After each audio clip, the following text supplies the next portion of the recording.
Magandang gabi. Mapagpalang gabi pala sa inyo lahat dyan. Tayo ay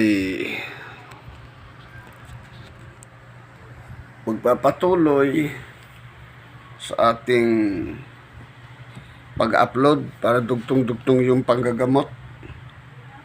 Kasi para naman yung mas medyo mahaba-haba ang kalaman nyo sa panggagamot. Ngayon, ang ating topic ngayon ay yung panggagamot pa rin. Pero yung yung papaano mapalabas ang tunay na sakit. No? At saka yung proseso. Tulad dati ko, yung unang upload ko, di ba, sabi ko sa inyo, bago kayo maggamot, meron dasal dyan. Sundan nyo na lang yon para mas tuloy-tuloy kayo. Kasi para marami kayong mapagkunan, bago kayo manggagamot. At parting tayo doon sa yung sa panggagamot, kung paano ang proseso. Ituturo ko sa inyo yung manggagamot kayo o kayo man sa inyo sarili, yung mga nakulam, nabarang, natigal po. Pero sa ngayon ito muna tayo, yung parang yung sa mga sa mga sakit-sakit muna para maituro ko sa inyo, diretso tayo, Ito lang yung kasi gusto kong ituro sa inyo lahat. Dahil ang ko naman ang gusto ko kasi hindi ka may pagkakait ito kayo nang bahala dito. Ito na rin ang ang regalo ko sa inyo. Maraming may matutunan sa panggagamot. Particular yung ating mga subscriber at saka mga viewers natin dyan. Yung mga yung may nais na maggamot ang sarili, makapanggamot ng kapwa. Ito po itinuturo ko sa inyo. At sigurado po ako na itinuturo ko sa inyo ay hindi ko lang kinukuha kung saan-saan. Meron tayong pinagkukunan. Hindi po ako yung kumukuha dyan sa YouTube para sa isang sakit i-upload hindi ho sa atin marami ang in-upload natin sa mga sakit. Pansinin niyo dyan sa YouTube. Sa isang sakit, sakit ng ngipin, isa lang i-upload nila. Yun ang pansinin nyo. Tapos i-edit pa. Maganda, Sa atin, hindi lang sakit ng ngipin. Lahat na iba-iba't makukuha nyo sa akin dito yung kalaman sa mga iba't ibang uri ng sakit. Dahil tayo po sa atin may pinagkukunan. Dahil kung isa-isahin ko, baka sa dami ng libro kong hawak, baka 100 years na edad ko, 60 ako, kung isa-isahin, ang dami. Isang libro pa lang, baka 1,000 na nandito pa lang tayo sa gamutan. Wala pa nga tayo sa mga kumbati Wala pa tayo doon na tawag nating mga sa tigal po. O yung sa kulam, sa barang, wala pa. May mga palipad hangin, wala pa. Masisigurado ko lang sa inyo, marami na naglalabasan na po sila ngayon. Yung mga dati, mga hindi sila, nagpaparamdam lang sila, hindi sila lumalabas. Ngayon, nasa Biblia kasi po yan. Ang mga duwende, ang mga elemento, makikipag-ugnayan na sa tao. Nasa Biblia po yun, maglalabasan po yan. Pero, ang kaibahan lang ho natin, tayo ay ginawa sa alabok. Ang mga yan ay ginawa sa apoy.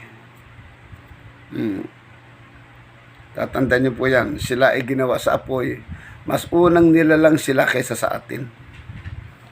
Hindi lang detalyado sa Biblia na 6 na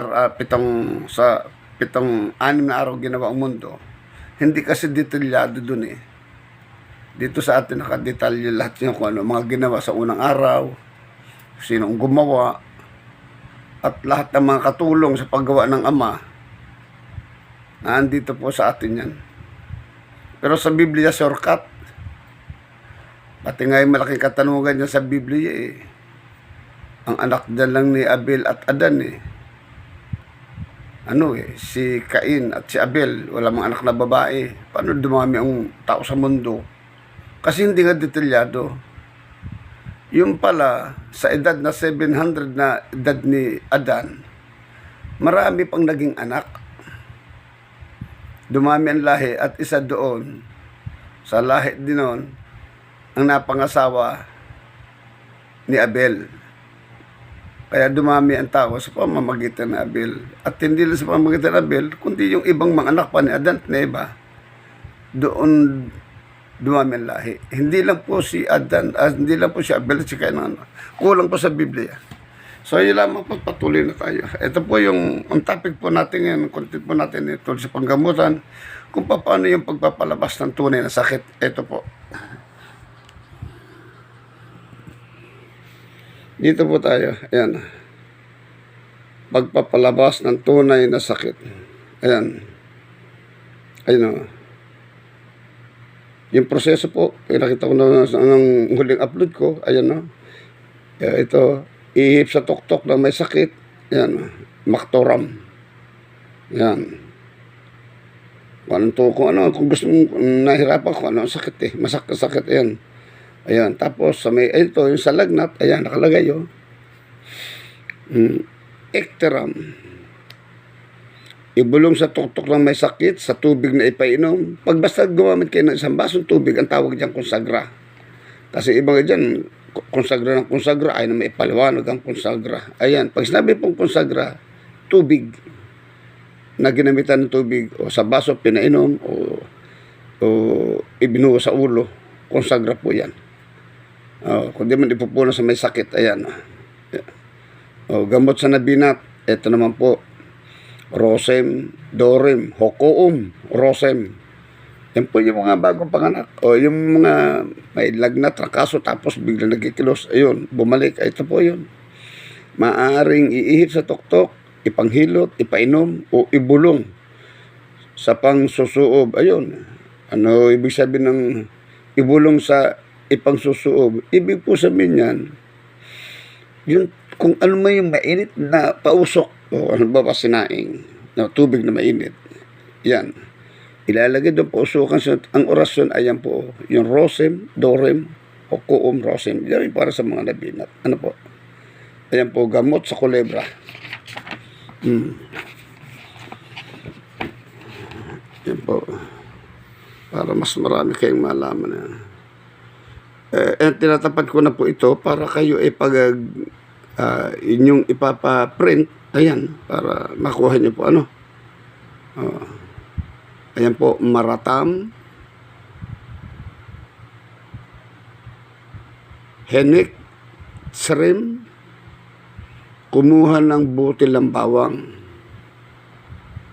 Hatiin ang salitang ito, itapon ang butil, kumuha ng bagong butil ng bawang, dikdikin, ihalo sa bulaklak ng gumamela kung meron, at dikdikin o itapal sa kulebra. Ayun po.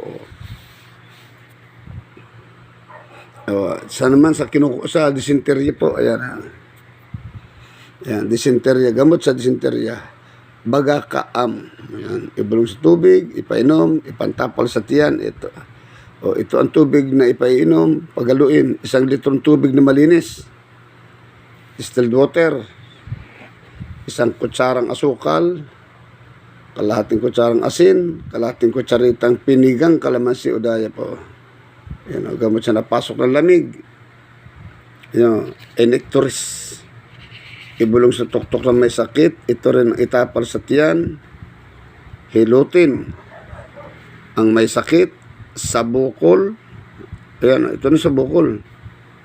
Tumakumat. Tapalan ng sahing, alam yung sahing ang bukol. Yung sa probinsya yan, yung ano sa ng nyog, yung parang grasa. Yan tawag niyan sahing, no? Na inusalan ng formulang ito. Ayan, lagay po natin na. Ayan, inusalan ng formulang ito. Yun sa sakit sa puso. Ayan, mga kompleto po ito eh. Tapalan ng sahing ang kaliwang dibdib. gamit ang formulang ito. Ayun. Yun. Panggamot sa may sakit, Prehinoum. Yun. Sa may sakit, ayun. Yan. Para tulungan ng mga espiritu na gumaling ang ibang tao. Ayan, dito. Usalin sa sarili, saka iihip. Sa iyong sarili mo to yan, ho. Kung gusto mong gumaling ibang tao, makikiusap ka dyan sa mga espiritu. Ayan, no. Talmamilaham. Yun. 3 beses po lagi. Yan. Tulong sa paggamot ng simpleng karamdaman. Usalin sa sarili, sa kaihip. Amak sa hurat. Hay hi biha. Yun. Amak sa hurat. Hay biha. Yun. Yan. Tulong sa paggamot. Ayun.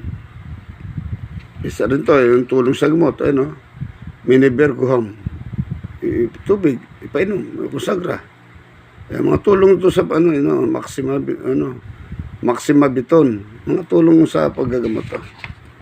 Yung. Ayan, puro yan. Kaya na po ang ayan, mga tulong sa paggagamot. Ayan, ayan, basta isang basong tubig o kalating basong tubig. Ayan, Gibor Magmitam. Ayan. Tulong sa paggamot. Gramitamit. Ayan. Tulong sa paggamot. Ayan, Pediyaupas. Tulong sa paggamot, Mexetromigam. Ito naman tulong sa pagaling sa sarili at ihip. Ayan kung sa iyo man ito o sa ibang tao, ayan, tulong sa pagaling. Makramatigum. Ito naman yung pangkalas ng sakit mula sa gawa ng tao. Isulat sa papel at itapakal sa sikmura. Sombra sumat. Ayun. Sombra sumat. Okay? Upang makatulong sa mabilis na pagaling ng inatake sa puso. Maguhadum nirigam. Maguhadum nirigam. Ayan. So, yung gusto mong gumaling ng masag. Yan. Para malaman kung material o espiritual ang pinagmumulan ng isang may sakit. Iihip sa palito o kumuha ng palitong posporo at idantay sa katawan ng may sakit. Kapag nasaktan ay espiritual ang sakit. Ayan. Ito ang ibubulong nyo sa palito. Sepaksel, saw, yaw. Ayan. Yun. Okay. Tulong sa pagsisikip sa dibdib, bunga ng tigalpo. Yan, mga natigalpo kayo. Yan, palipad hangin, tigalpo. Ito na yun. Usalin at ihip sa tubig at ipainom ihip na sa may sakit. Sepas, nabal, dite, biba. Ayan. Ito naman para wag atakin sa puso. Laban sa atake sa puso, bunga ng tigalpo. Usalin sa sarili at ihip, polale, kater, hetam. Yan. Ito man yung panawagan sa ilang espiritong nanggagamot. Ayun. Yun po ang gagabay sa inyo upang kayo tulungan ng mga espiritu sa panggagamot. Tawagin nyo siya sa pangalang Lanalikia. Ayan. Lanalikia. Ngayon, kung kayo sa paghihilot, usalin sa sarili at ihip. Ito po, Hermitutum Hebinasar. Hermitutum Hebinasar. Ayan, sa panghihilot, kung nihilutin mo sikmura o yung masakit ang katawan, ayan, gagamitin nyo. Ayan, Hermitutum Hebinasar. Ito naman yung paggamot gamit ang panghawak. Ano ibig sabihin ng panghawak? Kung ano yung mga hawak mo na gagamitin sa panggagamot. Kung mayroon ka mang mga medalyon, motsaw, ayan. Ito ilalagay mo, ibubulong mo sa hawak mo. Bisak humat, semisarium, yan. Yun. Ito naman yung paggamot gamit ang pag-ihip. Mag-iihip ka, itong gagamot mo ha. Na puro ihip ang gagamitin mo. Ito, bago ka mag-iihip dyan kung ano-ano, ito muna. Raktamat, mersum. Ayan. Tapos, gamot sa nagtatae na espiritual ang kadahilanan. O yan, konsagra uli. Painumin, ekogarat, panitislum. Okay? Tapos, gamot sa lagnat na espiritual ang dahilan. Konsagra uli, matmalam, meguharum. Ito yung gamot sa sakit sa ngipin na espiritual ang kadahilanan. Konsagra, mumug. Ayan. Heilaum, marum. Ayun. Gamot sa sakit sa pigsa na espiritual ang kadahilanan. Sa pigsa naman to.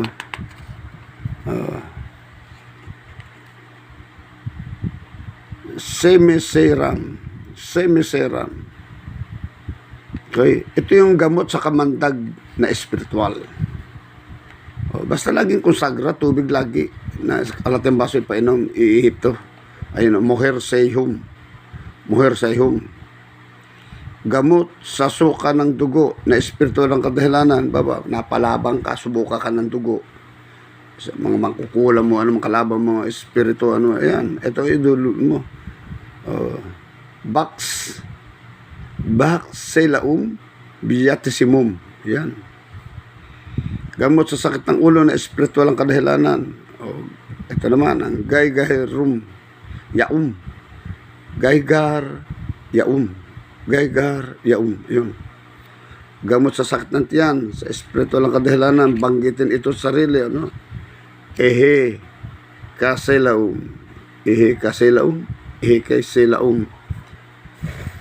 Yun.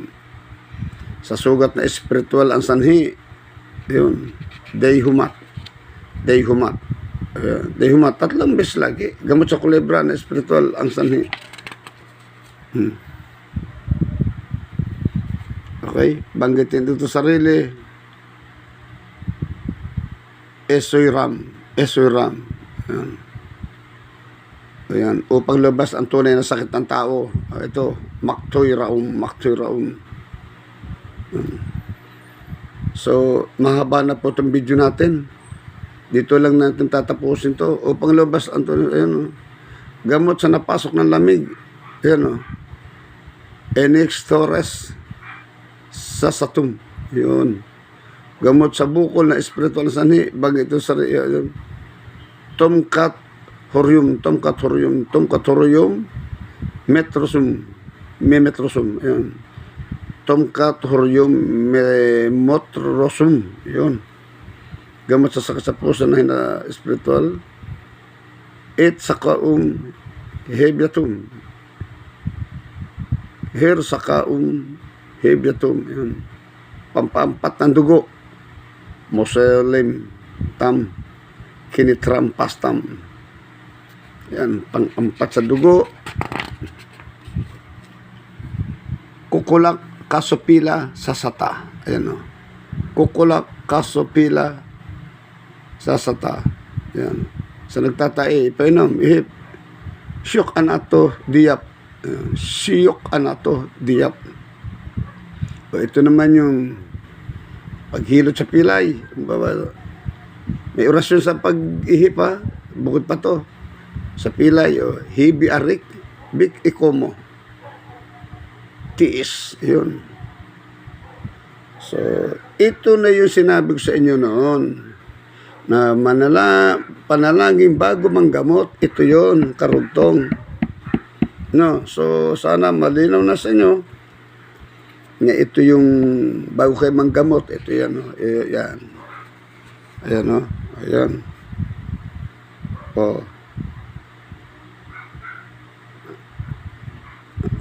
Diba? Saka magsimulang manggamot, mga orasyon sa panggagamot, kapangyarihan sa panggagamot, isaulo mga sumusunod, ayan. Diba? Ng orasyon.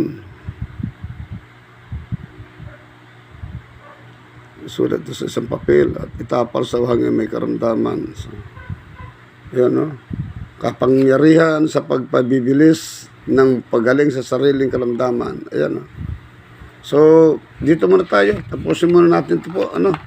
At tayo'y mahaba ang video natin. Nasa 20 minutes na. No? So, po lang, tandaan nyo to. Ito po ay napakarami. Ayan po. Ayan, healing to. Healing to. Haring Bakal, Aklat ng Karunungan, book. Healing to. Mayroon pa tayong healing 1. Kasi mas makapal ang healing 1. Doon. At ang healing 3, kumbate. Kung paano na kayo makikipaglaban dyan sa mga, paano sila pagtutudasin, yung mga mangkukulang, mga babarang naman, nikalpo na yan. No? So, sa atin po, sa lahat, maraming salamat po sa pagtangkilik ng ating channel. Huwag po kayo mag-alala at marami pa akong ituturo sa inyo. At muli, hindi ko nga inilalagay sa Facebook. Sabi daw nga sa Facebook, hindi ko naman kailangan yung yung tawag dyan, para dumami ang views at saka subscriber, para lang habang ay kumita. Ay, hindi lang naman sa baka sabihin nyo, ako ipokrito. Sa akin naman, hindi. Basta makapag-upload lang ako kahit walang Facebook. Kahit walang Facebook, Messenger lang ako. Kasi inalis ko ang Facebook ko. Ayoko na may Facebook. Ayoko na magulong buhay. Dito lang tayo. Gusto ko magturo lang tayo dito. Ang gusto ko makatulong. Hindi tayo mamerwisyo. Tapos pag binaser ka, magagalit ka. Sa Facebook, tirahan po dyan eh. Mundo po ng maliligali sa social media.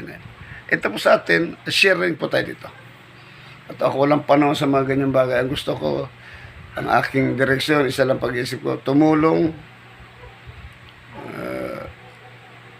na kailangan ko din man ang pera, pero hindi naman ako masyadong naghahangad ng malaking pera para na yung makakain lang kami 3 beses.